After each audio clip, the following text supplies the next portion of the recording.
శ్రీ వెంకటేశ్వర స్వామి అంటే వేం అంటే పాపం, కట అంటే తీసేయడం, స్వరుడు అంటే కర్మ తొలగించేటువంటి వాడు. కలియుగంలో ఎవరికి భగవంతుని పాదాల యందు మనస్సు నిలబడదు. కలియుగ ప్రభావం వల్ల భౌతిక సుఖాల వైపు ఎక్కువ మోజు ఉంటుంది. మనస్సుని నిగ్రహించటం అంత సులభం కాదు. చాలా పాపాలు చేస్తూ ఉంటాం. ఈ పాపాలు చేసేటటువంటి వారిని ఉద్ధరించడానికి పరమాత్మ శ్రీ వెంకటేశ్వరుడిగా ఆవిర్భవించాడు. తిరుమల కొండకి వస్తే సాక్షాత్తు వేదాలే ఆ కొండకి రాళ్ళు అయ్యాయి. ఒక్కొక్క యుగంలో ఒక్కో అవతారం ఎత్తి ఆయన ధర్మాన్ని రక్షించాడు.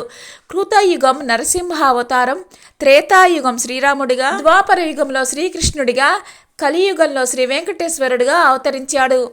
మిగతా అవతారాల్లో మాదిరిగా ఈ యుగంలో స్వామి దుష్ట సంహారం ఏమీ చేయలేదు. ఆయన చాలా కాలం వరకు నోరు విప్పి మాట్లాడేవారు. తొండమాన్ చక్రవర్తి మీద కోపం వచ్చి మాట్లాడడం మానేశారు. కాబట్టి ఆ వెంకటాచల క్షేత్రం పరమ పావనమైనటువంటి క్షేత్రం. తిరుమల కొండకి కూడా ఒక్కొక్క యుగంలో ఒక్కొక్క పేరు ఉంది. కృతయుగంలో వృషాచలమని, త్రేతాయుగంలో అంజనాచలమని, తరువాత కలియుగంలో వెంకటాచలం అని పేరు వచ్చింది. యుగాలు మారిపోయినా ఆ కొండ అలాగే ఉంది. ఈ కొండ శ్రీ మహావిష్ణువు యొక్క క్రీడాద్రి. తిరుమల చాలా పవిత్రమైనటువంటి స్థలం. ఒకప్పుడు శ్రీ వెంకటేశ్వర స్వామి మాట్లాడేవారు. ఒకానొకప్పుడు తొండమాన్ చక్రవర్తి చేసిన పనికి ఆగ్రహించి మాట్లాడడం మానేశారు. పూర్వం కూర్ముడు అనే బ్రాహ్మణుడు కాశీకి పోతూ తాను తిరిగి వచ్చే వరకు తన భార్య పిల్లలని కాపాడమని తొండమాన్ చక్రవర్తికి అప్పచెప్పాడు. ఆ రాజు వారికి ఒక భవనంలో సకల సౌకర్యాలు కలుగజేసి భద్రతకై తాళం వేసి ఉంచాడు. తర్వాత ఆ విషయాన్ని మరిచిపోయాడు. ఆ భవనంలోని వారు ఆహారం చాలక లోపలే మరణించారు. 1 సంవత్సరం తర్వాత బ్రాహ్మణుడు కాశీ నుంచి వచ్చాడు. ఆ విషయమే మర్చిన తొండమానుడు భవనంలో చనిపోయిన వారిని చూసి భయపడి వెంకటాచలానికి పరిగెత్తి వెళ్ళి శ్రీనివాసుని పాదాలపై పడి శరణు వేడాడు.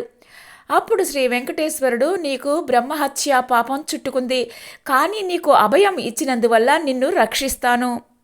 అందుకు ప్రతిఫలంగా ఇక ముందు ఎవరికి ప్రత్యక్షంగా కనిపించను, ఎవరితోటి ప్రత్యక్షంగా మాట్లాడను అంటూ శపథం చేసి ఆ బ్రాహ్మణుడి కుటుంబాన్ని బతికించాడు. అప్పుడు బ్రహ్మాది దేవతలు మానవులను ఉద్ధరించటానికై కలియుగాంతం వరకు ఉండవలసిందిగా శ్రీనివాసుని ప్రార్థించారు. కన్యామాసం శ్రవణ నక్షత్రం రోజున దివ్యమైన సాలగ్రామ శిలామూర్తిగా అవతరించాడు. తొండమానుడు ఆలయ గోపురాదులు నిర్మించాడు. బ్రహ్మదేవుడు 2 అఖండ దీపాలు వెలిగించి ఇవి కలియుగాంతం వరకు ఉంటాయి అని చెప్పాడు. తర్వాత 10 రోజుల పాటు ఉత్సవాలు నిర్వహించాడు. అవే ఆ తర్వాత కాలంలో బ్రహ్మోత్సవాలుగా ప్రసిద్ధి పొందాయి.